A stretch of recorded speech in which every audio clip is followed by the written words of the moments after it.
The Amazing American Circus is currently wrapping up its Kickstarter, and I want to do this quick spotlight video on it to give it a little extra buzz, with the campaign ending probably in about 2 days from the time of this video going up. There's no sound because we were playing this on stream and we were kind of talking and chatting to ourselves while showing this one off. But what we have here is, as the game describes it, a combination of a deck building roguelike with kind of a very basic like management sim or management tycoon kind of atmosphere. But our concept is that we are one of the last remaining circus troops during the 19th or the early 20th century. And it's our job to become the best damn one in the country and taking on someone I think like a P.T. Barnum and such. So to do that, we're going to make our way across the U.S., building our troupe and our circus in order to compete.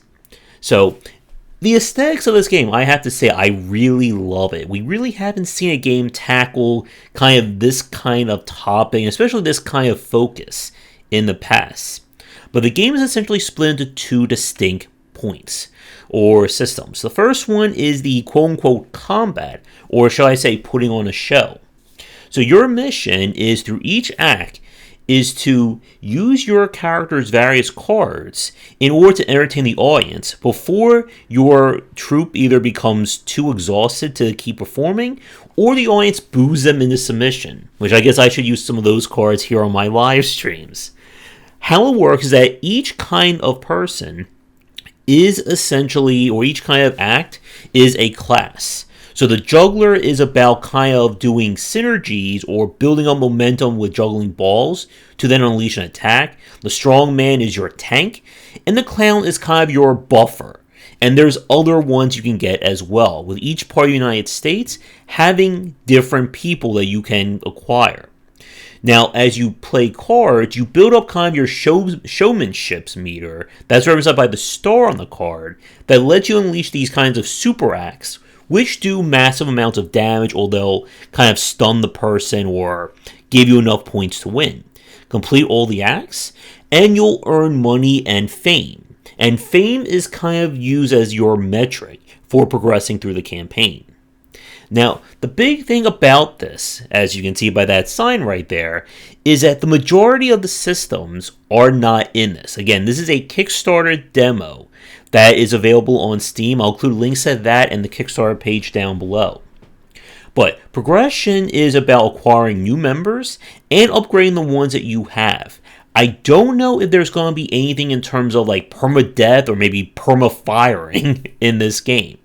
But you get access to different cards again for each character or each class, and you are limited to take in 5 per play. And that's important because the number of cards you have is also your quote-unquote health during a performance.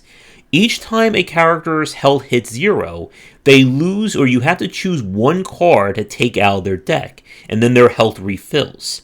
So the idea is that you need to perform fast enough so that they don't run out of their best cards, and then they won't be able to perform. Now, before each show, you choose which performers are going to play, as well as a specific perk. Now, the big thing, or kind of like my main issue that I had with this demo, it doesn't really explain a lot of the intricacies all that well. The UI on the cards is a little bit small, and it could do a little bit more in terms of having a dynamic UI to show how things are changed. The big thing, and my really major point of confusion, was how the advertising and the ticket price actually affect things. Is it making things easier? Is it making things harder? And I know you're going to use your money to acquire new troop members and things along those lines, but it's hard to tell at the moment what exactly am I impacting by raising or lowering the ticket price? Are the people becoming harder to please? Am I going to make it easier if I make the seats very cheap, etc., etc.? And that would be something that, if they do succeed in the Kickstarter and things go forward, I would like to see better onboarding in that regard. In terms of the difficulty of the game, it can be on the trickier side. With being limited to only 3 characters, at least from the demo, you really do need each person to stand out. One of the other troop members I got was a animal tamer, and their whole power is that they can summon an animal who provides a bonus after each time they play a card, and they can also be swapped out, which also triggers an effect. And I gotta say, I really like kind of the integration of the circus aesthetics to the deck building roguelike design. And as I said earlier, you really don't see that here. So enemies are, again, your audience, and each enemy belongs to a specific class. At one point I was fighting, I think, like gangsters who apparently decided to show up and watch a show. And as you move across the country, you'll be fighting different guests, you'll be getting different troop members, and so on. And I have to say, I really did like this. But again, the lack of, I think, better clarity in the UI is a major point. The other issue that I want to point out is that because so many of the management sim or business sim systems are not available in this demo, I can't tell at the moment what all that means. This demo focuses primarily on the deck building combat, which is certainly interesting and different in its own right.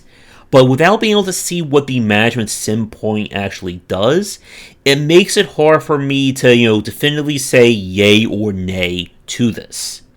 But with that said, I'm going to wrap up this video here. Again, this was just meant to be like a short spotlight to give this game a little extra buzz. If you are interested in checking this out or supporting the Kickstarter, again, you'll find links to that down below. The Kickstarter will be over probably in a little over 2 days from when I'm planning on posting this. And let me know what you think about this one. Because again, it's always nice to see somebody do something differently with the deck building roguelike archetype, and they're not just copying like a Slay a Spire or Monster Train kind of design. With that said, as always, check out our Discord and Patreon link down below. If you let me tackle your game for a future video or spotlight stream, please get in touch and come back for daily discussions on game design here and on game wisdom, where we examine the art and science of games. Until next time, take care.